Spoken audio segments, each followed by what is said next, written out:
Hey everyone, my name is David Dunbar, or the theme park evangelist. So, how many of you guys were like dying to find out what it was like for me to work at Test Track? Well, your patience has paid off. I know I didn't really give you guys a chance to sit there and think like, yes, I want to know. So, your patience has finally paid off, and now I'm going to answer all of your questions. So, we're going to start with the very first day that I went over to work at Epcot. So, of course, you know by now I've officially left the Magic Kingdom and Tomorrowland.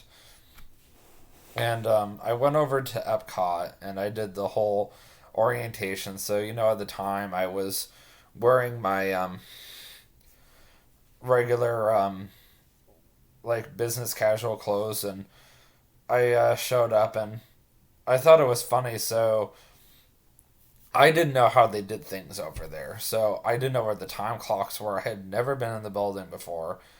And I walked in the room and I was actually there early. So, I came in and they had us come back out and they scanned our IDs to let them know we were there. Well, I finally said something because I knew it was getting late and I didn't really want to be late necessarily. So I think I did save myself in this one. I think I don't remember offhand.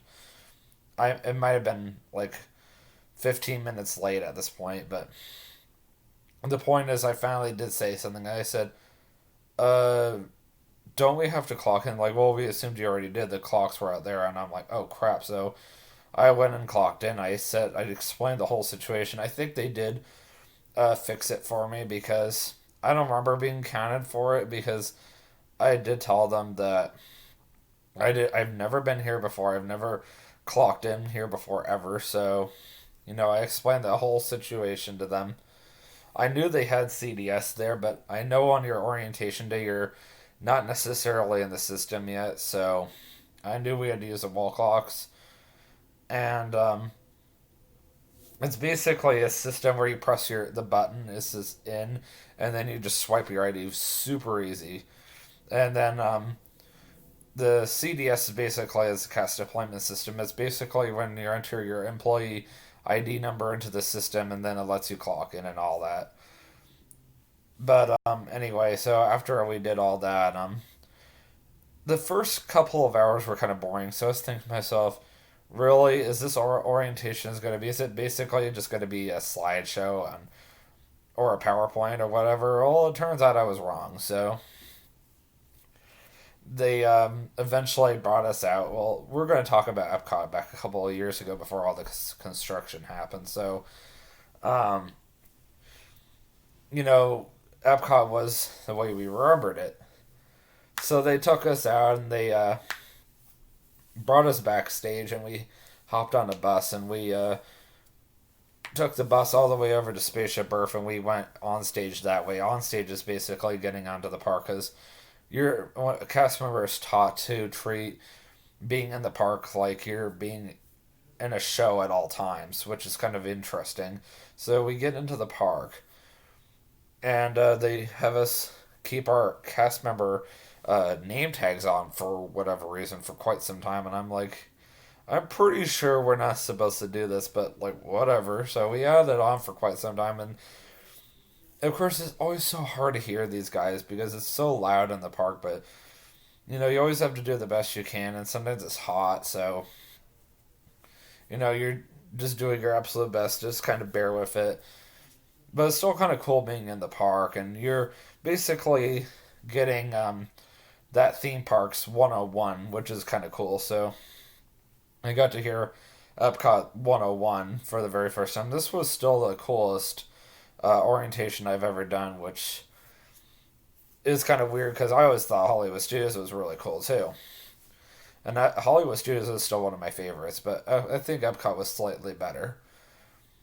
So at first, they bring us over, and then we didn't even go there very far, and then they're like, "Hey, you want to go on Spaceship Earth?" Which of course is their orientation ride. So we jumped on the ride, and then we rode it, and we got off, and we went up, a little bit, and think.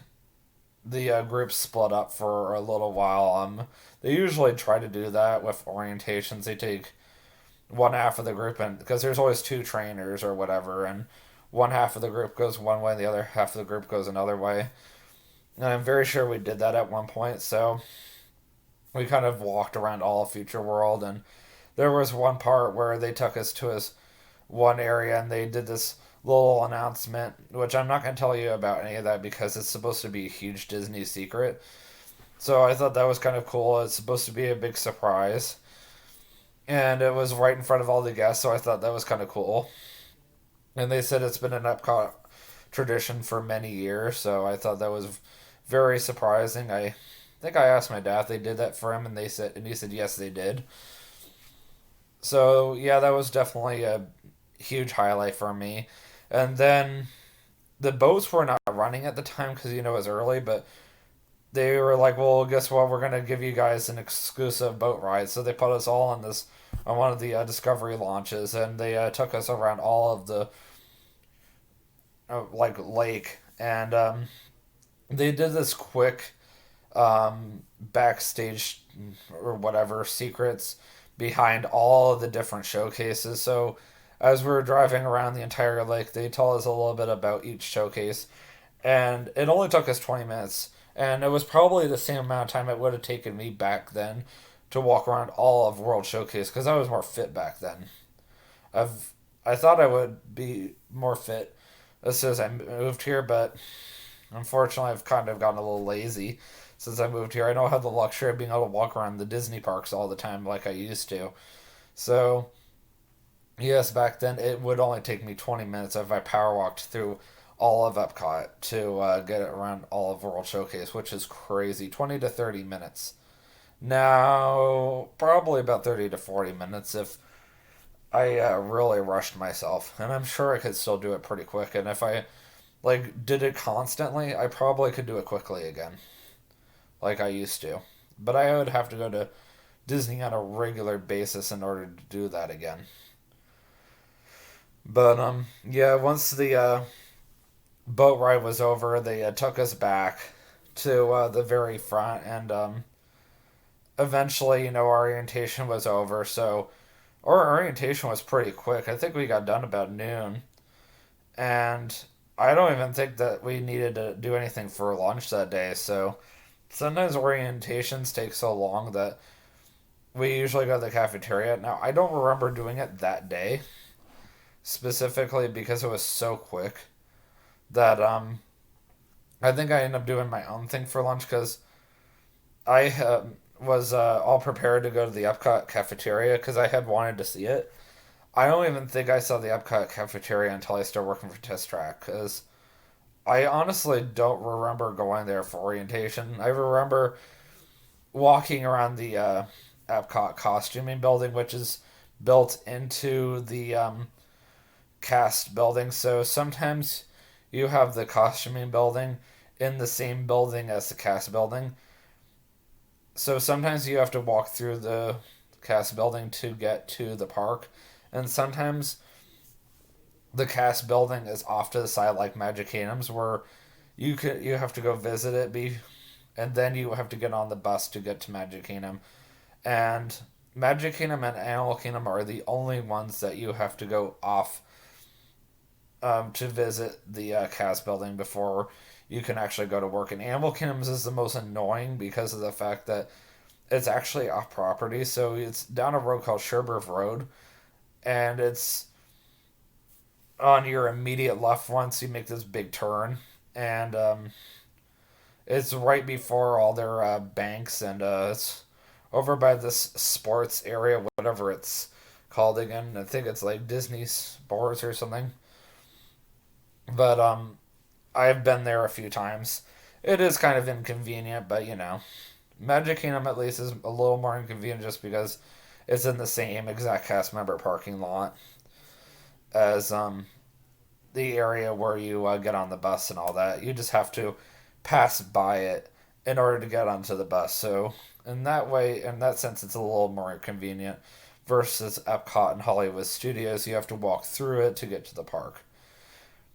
But anyway, so I did look around. I did kind of go see where all my costumes were. No, obviously at the time I wasn't too concerned because I knew that I would have to come back because I had asked, well, should I go ahead and go get my costumes? Oh, you don't have to worry about that. Your trainer will do that with you. Oh, okay, no problem then. Well, because I was all prepared to do that. So I just said, well, I'll just go ahead and wait. So I came back on my very first day, and my trainer took me to get my costumes. And of course, it took a little while because it always takes me a little while to get a new costume. But I finally got everything figured out. So here, I'll sit up for now. 1 second. Sorry. Anyway, so I finally got my costumes figured out, and we walked backstage. So Test Track is literally right behind the Epcot costuming building, and we walked all the way over. It took like 2 to 3 minutes, and I even remember backstage it always smelled so funny, and I never really cared for it. And some of the smells made me want to gag. So if I end up getting COVID, the very first place I would not mind visiting would be that, just because I wouldn't have to smell it. No offense. But anyway, we walked through there, and I think the very first place she took me to was the employee break room, which ironically is on the right side of the Test Track gift shop. So it's this giant room, and I spent a good chunk of my time reading the operation manual for Test Track, which makes sense since Test Track is such a massive, complicated ride. And every now and then she would allow me to go and operate the ride. And me and her, we had moments where we got along really well, and we had moments where she just wanted to strangle me because I was frustrating her so much. I think I did warn her at one point. Oh, by the way, I have Asperger's. She made one mistake, I remember, when I was working with her. She decided to go and tell people. I think she even told a guest at one point, oh, I apologize about my employee. He has Asperger's syndrome, which to me was over the line. It's called, I don't mind if you have to tell managers or employees that I have Asperger's, but you don't go around just telling just some random person that I'm never going to see again that an employee has Asperger's. That is not okay. Like, I'm, more okay with my Asperger's syndrome now. So I wouldn't get as upset with it as I did back then. I more or less would have said to her now, for future reference, please ask me before you just go blurting that out, because that is very private information, and you never know how that person's going to react. I'm just letting you know. And because obviously now, as you can tell, I'm putting that information out on YouTube to people I don't even know, and I know that I may never even see any of you, but still, I just personally don't mind. And I would say that was probably the only thing that she did that I didn't overly care for. But that was it. Like, the other thing I can say about her without saying too much information, she definitely gave me the impression that she knew what she was doing. And she was one of those my way or the highway kind of people, and I totally get that. So when we were doing opening procedures, I had to be quick, and I was even overweight then. I couldn't even imagine trying to do it now. And you'd be surprised, but when we open that attraction in the morning, one of the very first things we have to do is power down the entire attraction, or make sure the entire attraction is powered down, because maintenance has to do this whole walkthrough of the entire attraction or whatever, and then they have to make sure the attraction is powered down before we can do our walkthrough. So walkthrough is exactly how it sounds. It's when you got like two teams, so you got four employees all together that walk through the entire attraction. Two people take one way, two people take the other, and I'll just go ahead and tell you about one of them. So one of the things that we have to walk through in that attraction is That entire outside loop, oh yeah. And it's not as easy as it sounds. So we had to, it's called, you have to be really careful at all times. And during training, you have to be paying attention. You have to know exactly when you're able to walk on the sidewalk. You have to know exactly when to cross over. You have to know um, when it's okay to walk on the track and when it's not. You have to know this because if you're not paying attention, then try doing it on your own or with someone else that um, has no idea, that you don't know what you're doing, and then you accidentally miss your step, and then you might accidentally injure yourself very badly and force a company to pay workers' compensation or something. And you have no one to blame but yourself. So, yeah, it was a very stressful uh, place to be, that's for sure. And then just imagine how much stress um, you could be under working tower. Tower is probably the most stressful part about that job because you have all these monitors to watch, and I've actually only seen in there. I've never actually been in there, but you have apparently have like 7 to 10 different monitors to watch at all times, and you have to be ready to press that e-stop at any time, emergency stop. Um, I've also been told that the position here, not necessarily here. So there's a employee or cast member that's standing here watching all the cars coming in. They're the ones that are sending all the ride vehicles. That position's actually easier, which is weird. And that cast member is the one that is responsible for allowing all the cars to advance forward into the next room. I personally feel like that person has it easier than this person who is responsible for watching the cars coming in around the corner at all times, because they're the ones that are responsible for station stopping all the cars in the event that they see a guest going like, oh, I want to touch that, or oh, look, someone's going to give me a high five, so they want to high five that person, or just trying to get out of the car early, or sometimes they're not using all four gates, so sometimes a guest sees that they're at a gate and it's not a gate they're using, so they try to get out early, so you have to station stop and you're like, no, not yet. It is kind of funny. And sometimes I guess might be worried like, no, I don't want to go around again, so of course I try to get out early. I've heard all kinds of crazy things can happen there.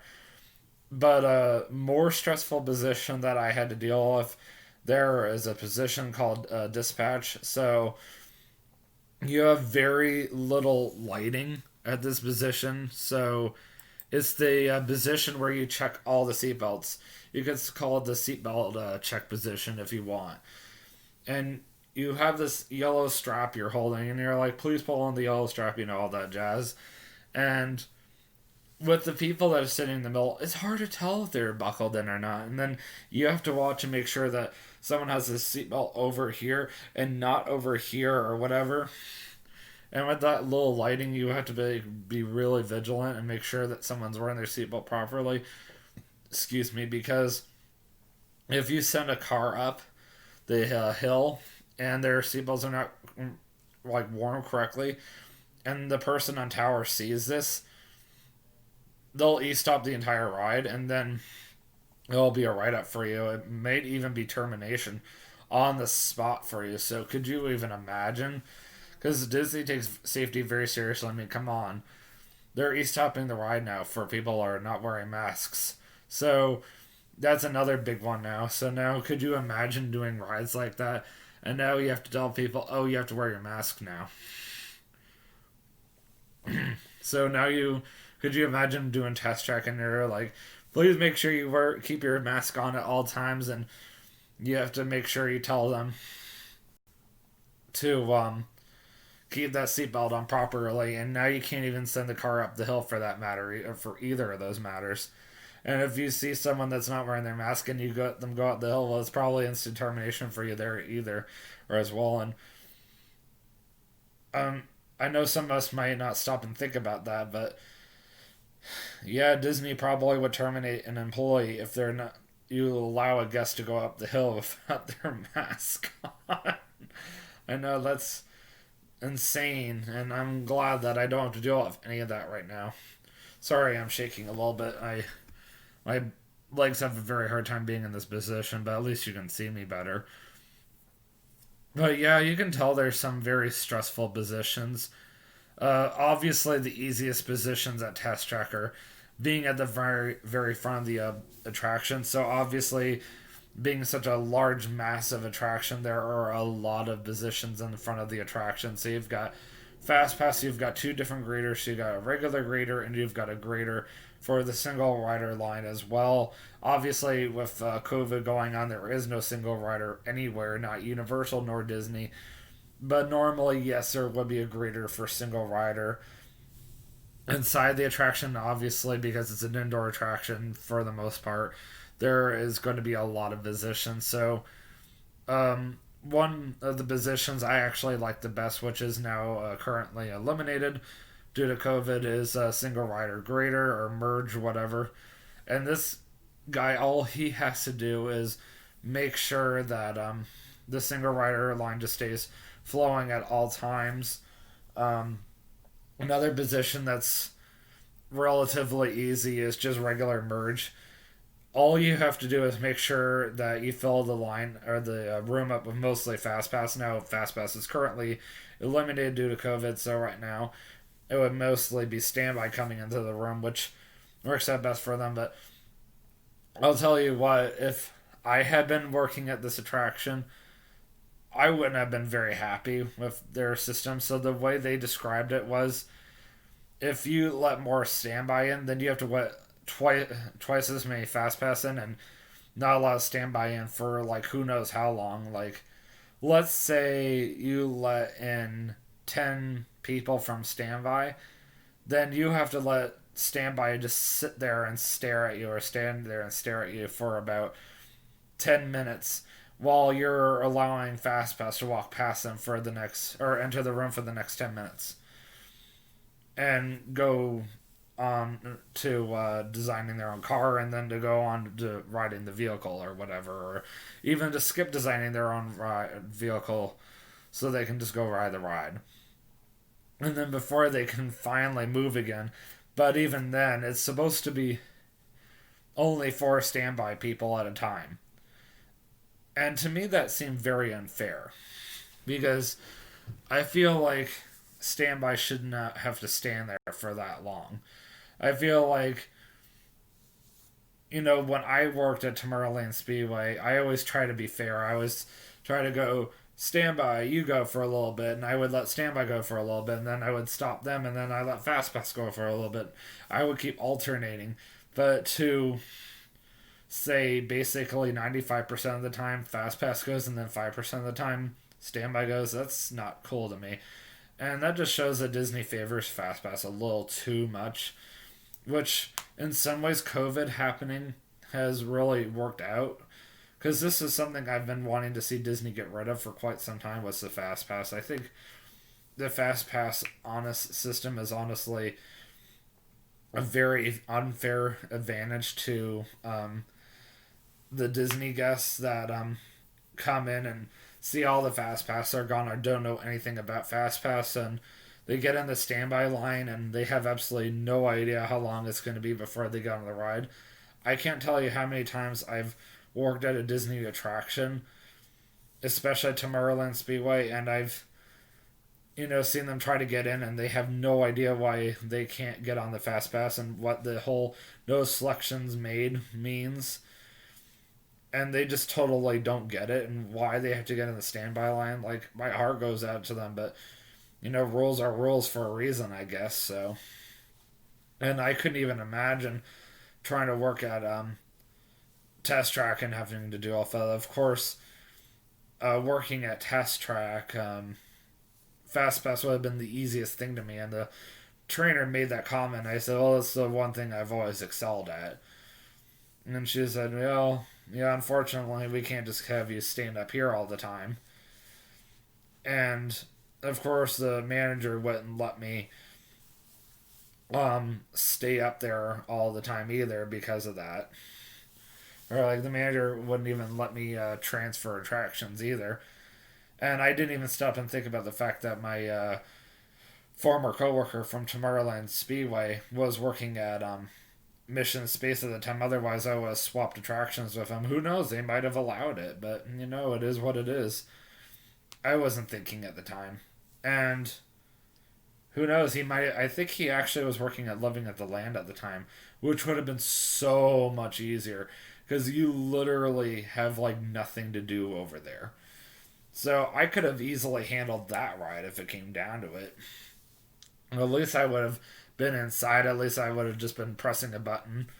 Yeah, I wouldn't have been getting any exercise, but I would have been enjoying myself a lot more. And it would have been one of my favorite attractions because I love Living at the Land. But you live and you learn. So to explain why I'm going on about this, so the reason why I was not allowed to work at Test Track is not really because I didn't understand the positions all that much. Because the trainer made the comment, it took a little time, but I did catch on to the positions pretty quickly. And she wasn't terribly too worried about that.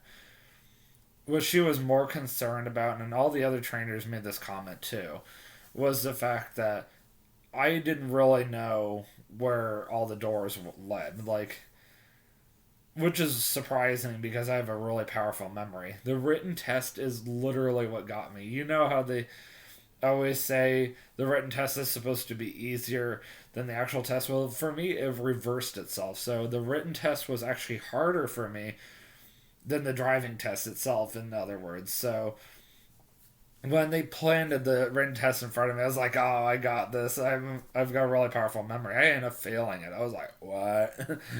So and another thing that really got me was when they were doing my final checks on the written test because they decided not to go by the original written test because they were like, well, written tests are not exactly official enough, and I agree with that because I feel like SATs don't exactly officially determine someone's intelligence, and they felt the same way. So they're like, well, we're going to do something different with you. We're going to actually take you around the entire attraction. You're going to tell us and show us exactly where each of the doors lead and what it leads to. And where they really got me was I was standing underneath a door called Door 20. I don't remember, of course, where it is or where it leads anymore because it's been a couple of years. Excuse me, and what made me laugh was the fact that I was standing under it. And they're asking me, where is door 20? I was standing underneath it for 2 minutes before I finally remembered, oh, it's above us. And at that point, they had made up their mind I did not belong in the attraction. Here is why. So, in the event that they have to do a single car evacuation, and I'm at a position where I can be pulled, like if I'm helping out with the wheelchairs, they might have to ask me, "Hey, David, can you go do a single car evacuation? You need to go to such and such door." They can't afford for me to spend 10 to 20 minutes trying to figure out what car to go to when that person could be medically injured. Like that person might be having a stroke or a seizure or something. And in the event that person is medically like in that kind of condition and I'm spending 10 to 20 minutes trying to find them, I could potentially be killing them. And then not only am I legally um, held responsible, but the company is too.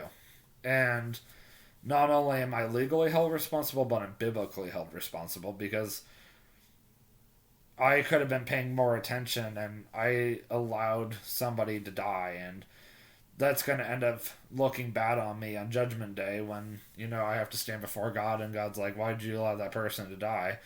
It's like, it was an accident. It's like, but you could have been paying better attention, it all comes down to that. So I completely understand their decision on that matter.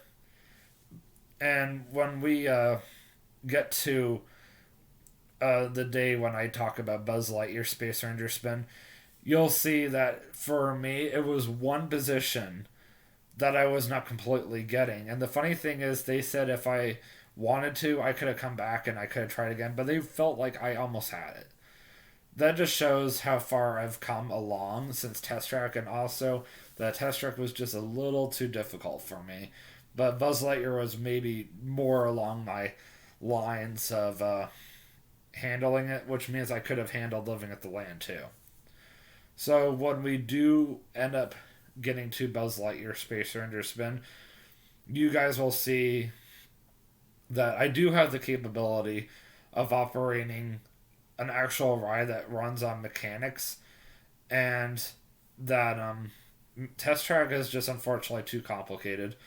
There is so much to talk about with Test Track, and I think one of the coolest things I saw was how the cars dispatch into the ride. Now, obviously, there's so much information about Test Track I refuse to talk about because it will ruin the ride. Like, I refuse to tell you guys any backstage secrets behind the ride except for this one, which is how the car vehicles are unloaded and loaded into the ride, and that's it. So, how they're unloaded is literally right next to the hill climb. There is a switch that I can control. Well, I'm just saying me because I was able to at the time, and I would just yell out to the mechanics clear, and then I would send the vehicle, and the vehicle of course has to be empty. And how we would know the ride vehicle is having issues, it would be flashing its lights, and that's how I would know this ride vehicle is having issues. And every now and then the ride vehicle does come up empty and with flashing lights to inform me that this ride vehicle does need to be put into the maintenance bay. And how we load ride vehicles back onto the track. So there is a area where the ride vehicles come out of the maintenance bay. And to my knowledge, they don't do this while the ride is running during the daytime. They do this first thing in the morning. So once the ride vehicle gets put away, that's it for the day. The ride vehicle is not going to be put out until the very next morning, which is unfortunate because they only have 24 cars. I'm not telling you how much they're worth. I know how much they're worth, and they're worth a lot more than you think they are. Like a lot more, and that's as far as I'm going. But just imagine you start with 24 and you could be down to 20, and that's as many cars as they're going to have for the rest of the day. So, come the next morning, whoever is in charge of opening, who go into this special room, which is part of all ride restricted access, and the person will basically use the buttons on the side, and we'll bring the cars, and they'll press the button to bring the car out, and they'll line the track up so the cars can go out into the track itself. And usually the cars don't start speeding up until they see the lightning bolt, which is so weird. It's right around that area where they're doing the whole we're going to test your speed thing. So I always thought that was kind of cool how they did that. But anyway, that's as far as I'm going to go with that. As I said, there's enough backstage secrets about Test Track that I could tell you guys. That I could go on about this whole ride for a good hour, but I refuse to because of the fact that I would ruin too much of the ride. And I feel the same way about Haunted Mansion. I might have back then, but now I'm more careful. I want to preserve the Disney magic, so just use your imagination. I know you guys are going to be complaining, like, in the comments, like, oh, come on, man, you should have, but no, not going to do it. I was, really happy to be part of the Test Track team for the 2 weeks that I was there, and I'm always going to enjoy riding the ride. Of course, I'll never see the ride the same way ever again because I work there, I know stuff about the ride that guests never would think about. I have even evacuated the ride before, and that was kind of fun. And I saw a lady almost fall out of her car before. That was interesting. And of course, I know where every single e stop on the ride is. So if I wanted to, if I were riding the ride, if I were to line up something at the right moment, I could throw it. I could e stop the entire ride. But I'm not going to ever do that because I'm not an idiot. Not to mention, I don't want to get my uncle fired for that matter, or thrown out of the park for that matter. So, I'm more just talk than anything. So, I hope that you guys enjoyed the video. When I come back to my life as a working Disney cast member, I will be talking to you guys about what it was like to work at Tomorrowland Speedway and Magic Kingdom, for that matter, during my very first Mickey's Not So Scary Halloween party. So I'll just kind of put everything all onto one big pile.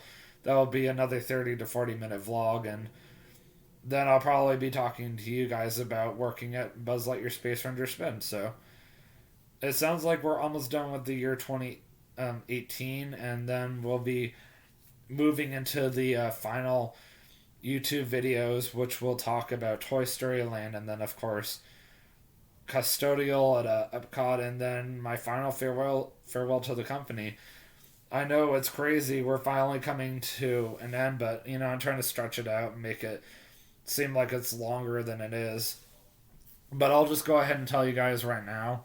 My next YouTube series is going to cover how I met Kay and how I met TJ and all the different crazy things we've done over the years. So don't feel like I'm not going to be doing any more YouTube series just because the Life as a Working Disney Cast Member series is eventually going to come to an end. So I will see you guys in the next vlog. And always remember, you can do all things through Christ who strengthens you. Have a great day. Peace out.